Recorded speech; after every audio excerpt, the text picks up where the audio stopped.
episodio número número 2 de Derecho Romano.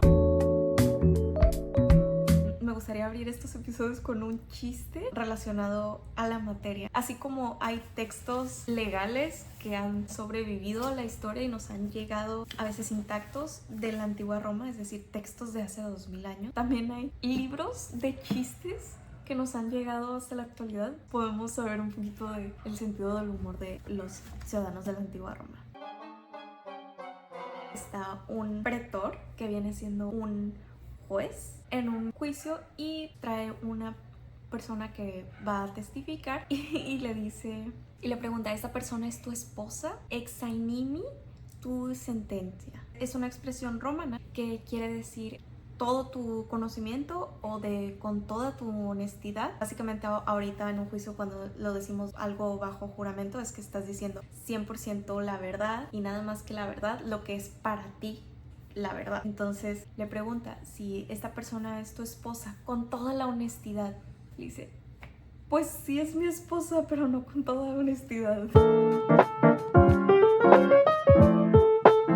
La introducción pues tiene que introducirnos al concepto de derecho. Si estás estudiando esa carrera, esa licenciatura, es muy probable que vayas a tener una materia de introducción al derecho. Allá lo puedes tratar de una manera más profunda, porque el término de derecho no hay un consenso de qué significa estrictamente derecho.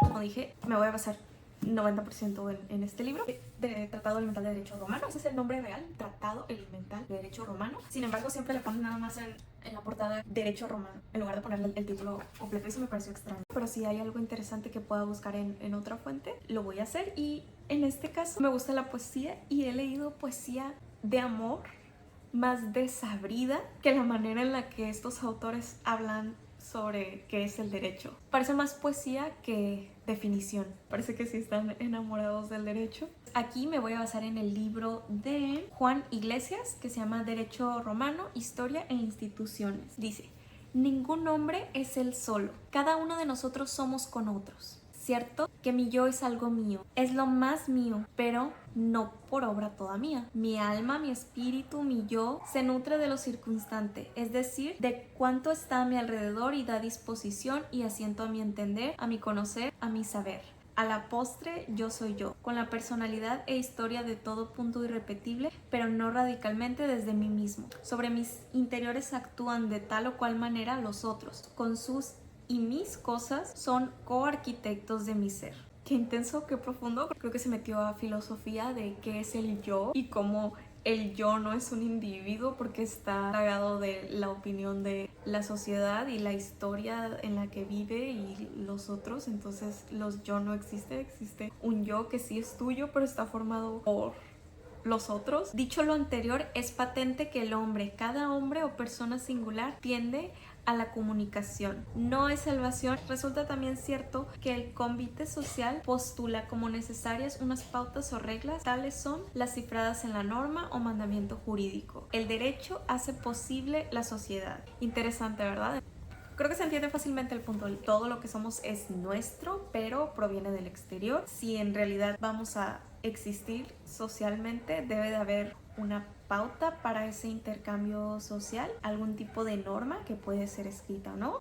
Ese ordenamiento vendría siendo el derecho. Me gusta esa conclusión o esa aseveración que dice que el derecho permite que la sociedad exista, no que la sociedad hace derecho y la sociedad crea el derecho para organizarse y gobernarse, etc. Es un punto de vista muy interesante y, como dije, el autor pues es Juan Iglesias. Ahora, regresándonos al libro que les estoy hablando, pues del derecho en general, dice aquí que el hombre está dotado de una voluntad libre que le permite desenvolver sus facultades naturales, pero en sociedad esta libertad está forzosamente limitada por el respeto de la libertad de otros. Me recuerda el concepto de Benito Juárez: el respeto al derecho ajeno es la paz. Todas las personas nacen libres, a pesar de que le quieres enseñar a un niño cómo hacer algo y le pones reglas de cómo comportarse, va a poder aprenderlo y hacerlo o no hacerlo, y tenemos voluntad propia o libre albedrío. Si vamos a convivir con otros seres que también tienen voluntad propia, que también tienen libre albedrío, que también quieren cumplir sus intereses, debe de haber un punto en el que se necesite forzosamente una regla.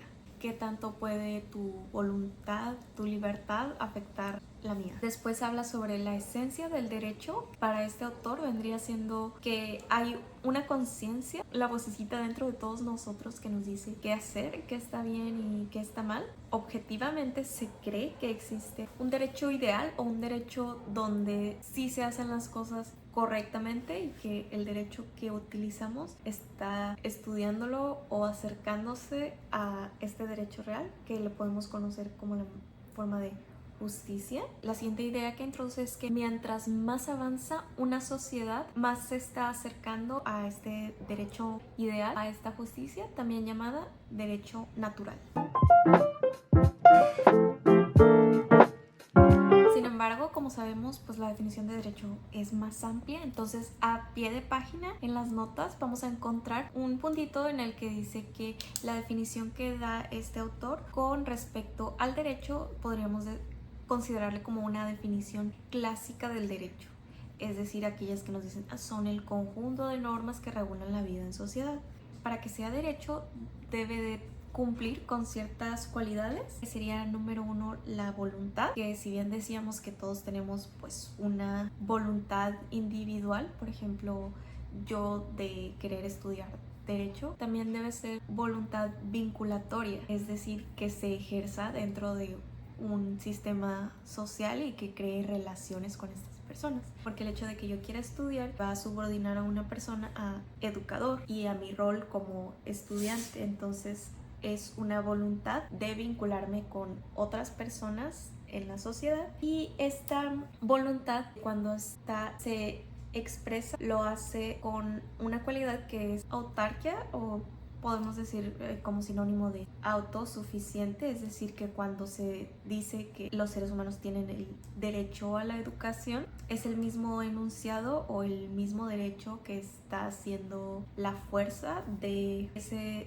derecho o se da a sí mismo. Y por último, pues tiene la característica de la inviolabilidad. Teóricamente suena contrario, ¿no? Porque si bien decimos así como que esta institución, esta empresa violó mis derechos, entonces suena como que los derechos son violables. Los derechos sí se pueden violar, se pueden pasar por alto, pero el derecho no. ¿Por qué no? Porque el derecho dicta quiénes son las personas que pueden hacer derecho. Digamos, nuestra constitución o nuestro código civil, ese sería quien nos está otorgando los derechos, y dentro de sí mismo va a venir quién está autorizado para legislar. Por ejemplo, México, que tiene el poder legislativo, que sería el encargado de legislar el derecho, y después también el presidente que puede aprobarlo, puede vetarlo. No puede una persona cualquiera llegar y escribir sobre la constitución. Si me compro en la librería el libro de la Constitución y yo escribo sobre ella un nuevo artículo y otorgo derechos, no se convierten en derechos simplemente porque hice eso, porque el derecho es inviolable. Los romanos se vieron en la necesidad de separar el poder arbitrario del derecho, porque mucho de lo que decimos aquí podrían caer en un abuso de poder. Siempre hay una clase dominante, esta podría simplemente hacer legislación y obligar a la clase dominada a cumplirlo. Ellos lo veían como que entonces deja de ser derecho. Para ellos el derecho es derecho cuando persigue la equidad. Para Juventus Celsius la definición de derecho era el arte de lo bueno y lo equitativo. No porque tengamos normas que rigen una sociedad quiere decir que estamos haciendo derecho. Por ejemplo, una dictadura como en Corea del Norte, tengo entendido que hay una ley que dice cómo deben de vestirse y que no pueden utilizar pantalones de mezclilla. Entonces, a pesar de que hay una norma que es legalmente vinculante, no hay derecho porque considero que es una injusticia o es inequitativo. Aparentemente es derecho, pero bajo la definición romana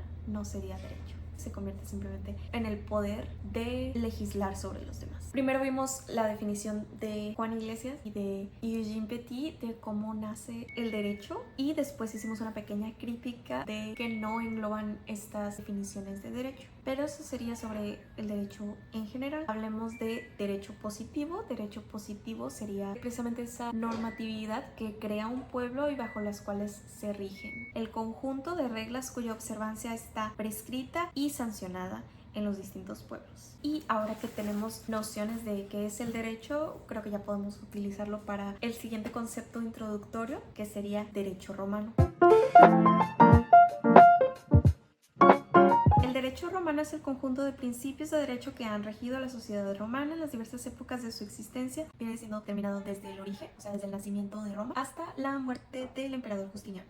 Quiero compartirles una cita porque me parece interesante de cómo habla este autor sobre los haters. El derecho romano ha recibido siempre de los que le ignoran los más violentos ataques, mientras que los mejores espíritus no han cesado jamás de ser sus defensores ardientes y convencidos. Lo que está diciendo aquí es que tú eres un estudiante de derecho y te preguntas qué flojera porque tengo que aprender derecho romano. Es básicamente por qué no lo has estudiado que dices eso. Si lo hubieras estudiado y conocido, no necesitarías ni siquiera justificación para decir por qué rayos lo vamos a estudiar. El punto que quiere desarrollar es por qué es todavía útil el derecho romano. Número 1 dice que hay una utilidad histórica porque nuestro derecho actual tiene por origen las costumbres y el derecho romano. Si una costumbre era que existieran juicios, que existieran plebiscitos, que existiera el voto, todos esos son costumbres del derecho romano y han llegado hacia nosotros, tiene una utilidad histórica. Dice aquí que pasó el tiempo en que nuestro código civil era considerado como la última palabra del derecho y la enseñanza se reducía al comentario árido de los textos y de la jurisprudencia. Lo puedo resumir de la siguiente manera: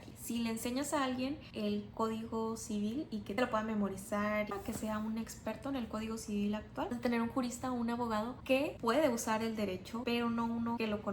Tienes en cambio un abogado que conoce qué hizo nacer ese derecho en esencia y de dónde proviene. Ya tienes a alguien que sabría cuáles fueron las imperfecciones a través de la historia de lo que fue el derecho y que podría utilizarlo para situaciones no previstas en el futuro, porque la legislación está cambiando todo el tiempo. Siempre hay reformas, siempre se está renovando. Cada demanda, cada caso, cada sentencia es diferente a otra y sus argumentos van a basarse en la esencia del derecho y no solamente en los tecnicismos de la legislación vigente. Si comprendes todo el panorama desde un punto de vista histórico de cómo se llegó a tener ese derecho, es más probable que puedas resolver problemas a futuro. Y número 2 dice que el derecho romano debe de ser estudiado como un modelo, es decir, no solamente las leyes que sacaron los romanos, sino cómo se desenvolvieron esas leyes dentro de sus juicios y dentro de sus sentencias y cómo se creó la jurisprudencia. Más importante que el estudio de las normas sería el estudio de la interpretación jurídica, es decir, desarrollar una inteligencia jurídica. Mirar cómo los romanos utilizaban la lógica para resolver problemas y hacer justicia.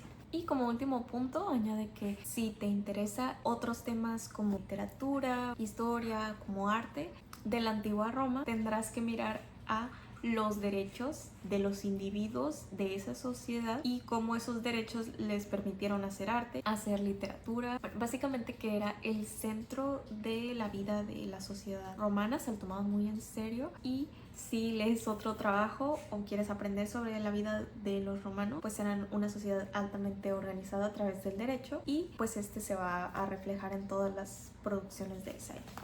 El lenguaje y las expresiones que utilizaban para comunicarse estaban también muy basadas en el derecho, como el chiste que conté al inicio del episodio.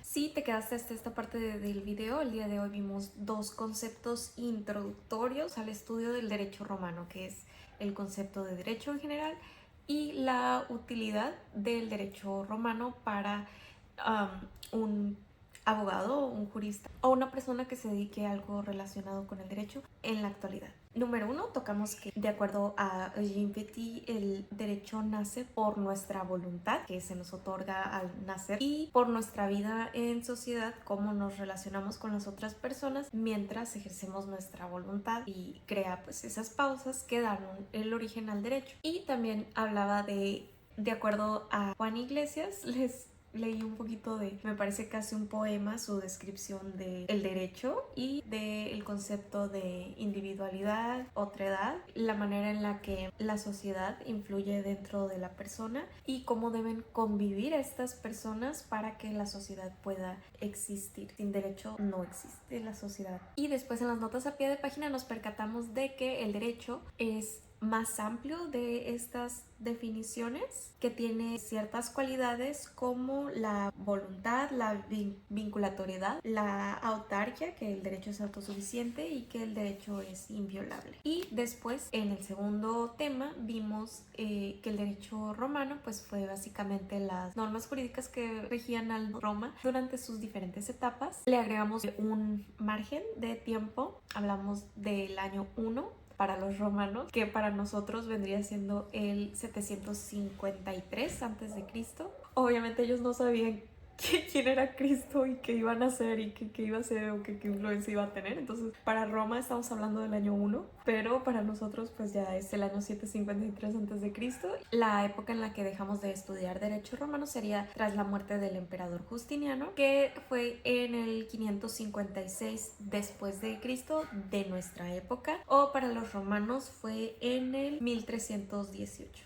Eso es lo que abarca el derecho romano. Y sobre su utilidad hablamos de que la utilidad histórica del derecho romano, es decir, que de él se deriva el derecho que tenemos en nuestra actualidad. Es importante mirar como que la fuente original para entender el derecho que llevamos ahorita. Y segundo, pues de que su aplicación, porque no fue solo teórica el derecho, sino que se aplicó y tuvo consecuencias reales durante más de 1000 años, como vemos, en los ciudadanos de Roma, y podemos utilizar la lógica y la manera en la que ellos resolvían estas controversias jurídicas. O sea, podemos ver todos esos casos que ya pasaron para poder resolver cosas ahorita. Se le llamaba al derecho como la razón pura, y por eso es útil para nosotros estudiarlo, a pesar de que no es la normatividad vigente. Sí podemos ver la jurisprudencia y la interpretación de las leyes de aquel entonces. Como un tercer punto aunado a esto es que si nos interesa Roma de alguna otra manera, tenemos que saber que el derecho marcó el pensamiento de los miembros de esa sociedad. Entonces, mientras más sepamos sobre derecho, más podemos acercarnos a su forma de vida y a cualquier otra área que nos interese, si es que nos interesa la literatura romana o el arte romano, etc.